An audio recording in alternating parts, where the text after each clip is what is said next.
Kita selalu memantau, memahami dinamika di lapangan, dan juga mendengar suara-suara masyarakat yang terdampak dari PPKM.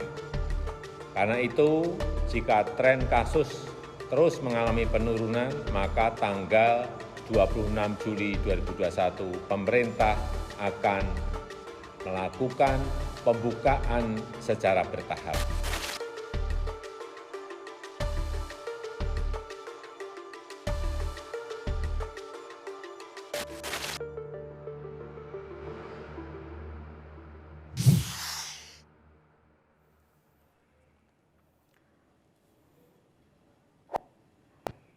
Selamat malam, Anda menyaksikan Forum Christian.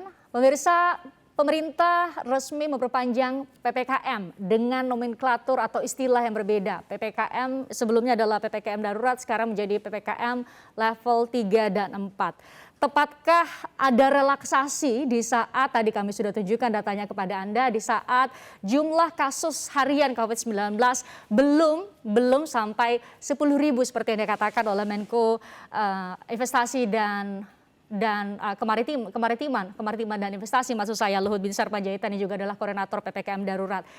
Baru akan dilonggarkan atau direlaksasi nanti kalau sudah sampai 10.000. Tepatkah dilakukan pelonggaran atau relaksasi? Saya akan berbincang dengan sejumlah narasumber yang sudah bergabung dengan Forum Christian secara virtual. Kami taat protokol kesehatan. Saya sapa yang pertama adalah Dedi Supratman, Ketua Ikatan Ahli Kesehatan Masyarakat Indonesia, Desi Indira Yasmin, Sosiolog Universitas Indonesia, Haryadi Sukamdhani, Ketua Umum Asosiasi Pengusaha Indonesia, bergabung melalui Zoom. Ketiganya saya sapa, selamat malam Pak Dedi, Bu Desi, Pak Haryadi.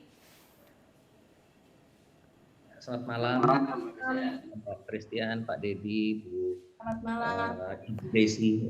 Terima kasih sudah bergabung bersama kami. Saya ke Pak Dedi dulu. Pak Dedi, secara sederhana bagaimana kami masyarakat memaknai perubahan nomenklatur atau istilah dari PPKM darurat ke PPKM 3 dan 4? Apa bedanya secara sederhana?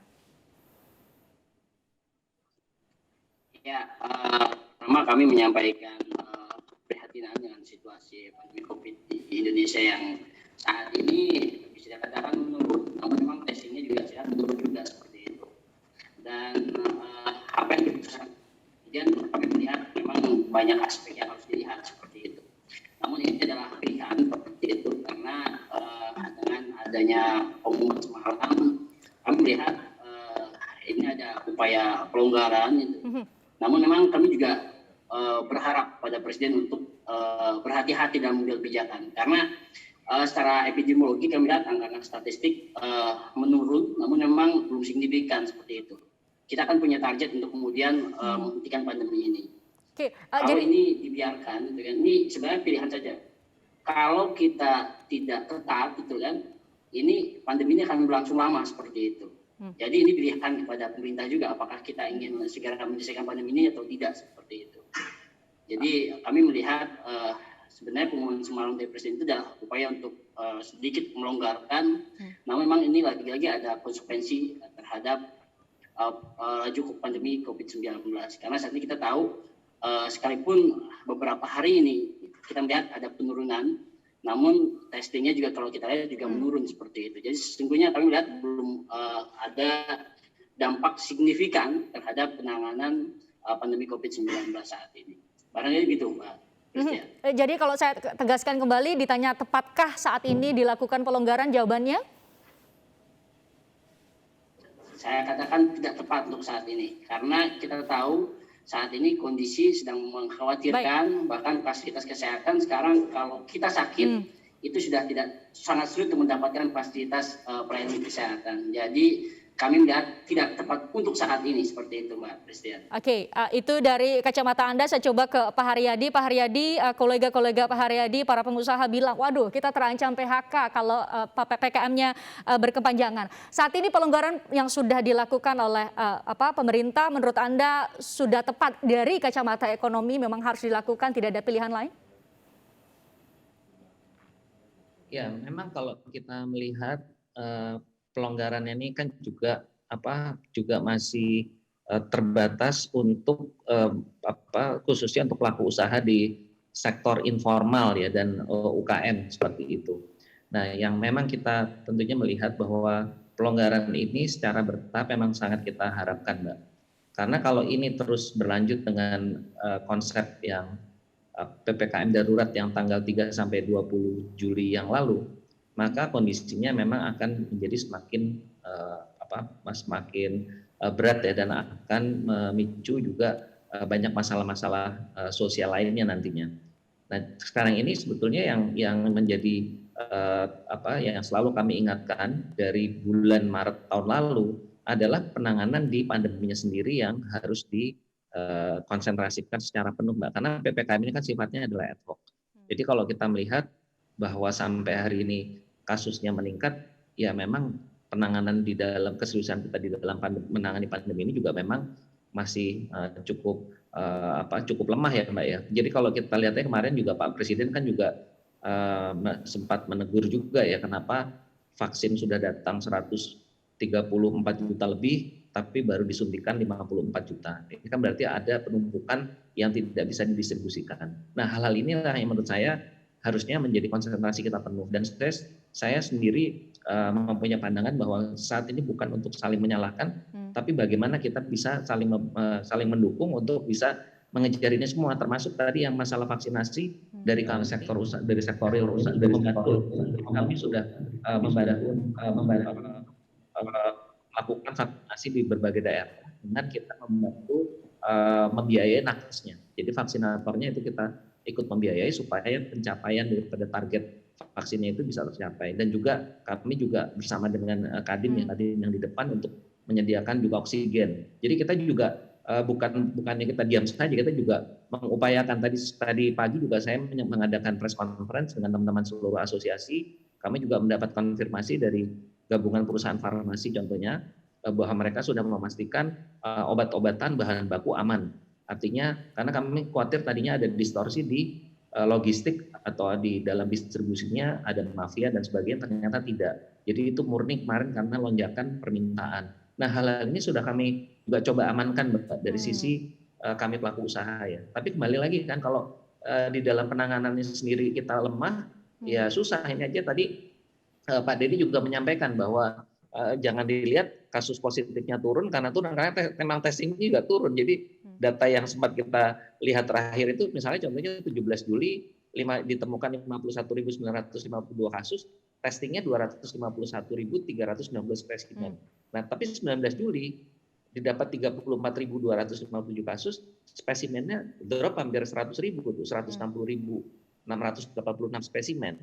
Nah, jadi seperti ini kan repot, dan belum lagi juga kami mendapatkan informasi dari rekan-rekan yang mengimpor swab antigen dan juga reagen untuk PCR itu barangnya tertahan di bea cukai yang shutdown sistemnya dari tanggal 2 Juli yang lalu. Nah, ini juga memperlambat upaya kita untuk bisa mendapatkan alat-alat testing tersebut. Ya itulah Mbak. Jadi situasinya menurut saya jangan dilihat hanya lihat ad hoc-nya, karena masalahnya juga di kalangan pengusaha juga mereka sudah menyampaikan bahwa mereka nggak tahan seperti ini. Kalau ini terus-terusan ya memang akan berakibat sangat buruk untuk ekonomi kita, begitu Mbak. Baik, Pak Haryadi kami punya visual untuk menggambarkan bagaimana sejumlah usaha harus tutup karena ada penerapan PPKM. Kami tayangkan untuk kita saksikan bersama, mungkin Anda juga sudah menyaksikan ini di berbagai media sosial. Berikut ini. Sore Bu, apa kabar? Gimana? Itu ya? Itu banget ya? Sabar-sabar dulu ya. Nanti untuk jamnya menyesuaikan aja. Jam masih jam 8. Boleh, malam dikit boleh. Malam dikit boleh. Yang penting jangan ada yang makan cepat. Sip, oke? Sabar-sabar semuanya ya. Sehat-sehat ya.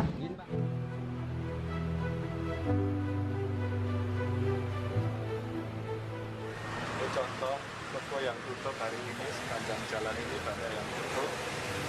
Sudah ada peraturan wali kota pelaksanaan pembatasan kegiatan ini dari tanggal 3 sampai 20 Juli. Nah, mereka masih coba jualan. Cara jualannya ini bagus ini. Dia bisa memberi produk lewat beberapa orang sehingga tidak perlu ada kerumunan. Ini dikasih contoh yang bagus.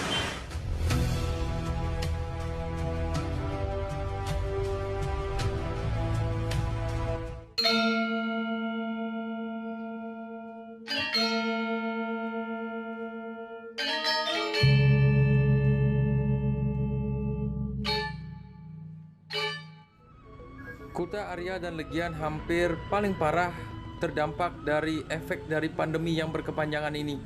Jodit bisa bilang kawasan ini benar-benar mati suri, di mana semua wisatawan yang biasanya tumpah ruah di jalan Pantai Kuta dan juga tadi kita melewati Benesari dan Bunisari tampak lenggang dan sepi, apalagi ditambah dengan PPKM darurat yang akan diperpanjang lagi sampai akhir Juli nanti. Jadi akan memperparah, memperburuk keadaan di sekitaran objek wisata Kuta ini.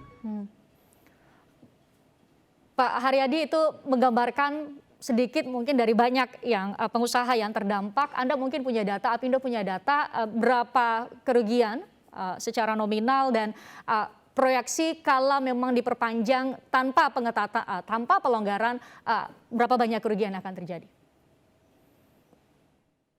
Kalau angka absolutnya kami belum mengkompilasi ya Mbak ya. Tapi kalau saya coba sampaikan sebagai gambaran saja.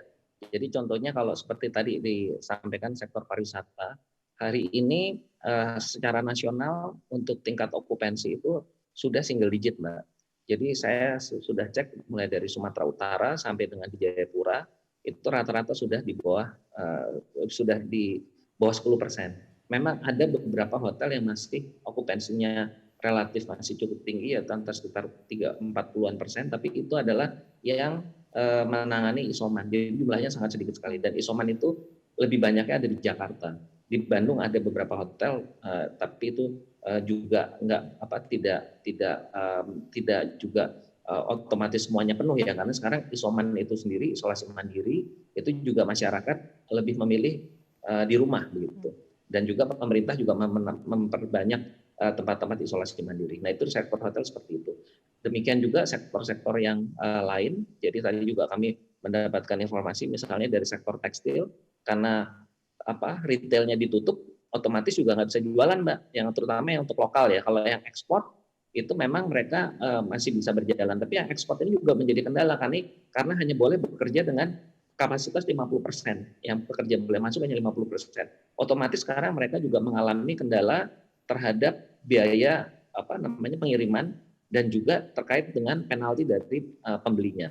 Lalu kalau kita melihat lagi di sektor properti misalnya begitu ya, itu juga tidak drop juga, nggak ada pembeli, dan itu kan efeknya adalah ke bahan bangunan, ke pabrik semen dan sebagainya. Nah, jadi memang rentetannya ini menyeluruh Mbak. Nah, teman-teman tadi pagi kami mengadakan press conference, itu memang sudah semuanya menyatakan hal yang sama. Jadi bukan suaranya Apindo saja, tapi juga di lead oleh Kadin, ada sekitar 10 sampai dengan ada 13 asosiasi tadi yang mewakili secara umum yang menyampaikan semuanya mereka sudah tidak mungkin kalau nanti PPKM ini diteruskan lagi setelah tanggal 25 lalu tidak ada pelonggaran. Nah, ini akan harus dihitung betul-betul dampak negatifnya ya terhadap ekonomi dan juga dampak sosialnya nanti.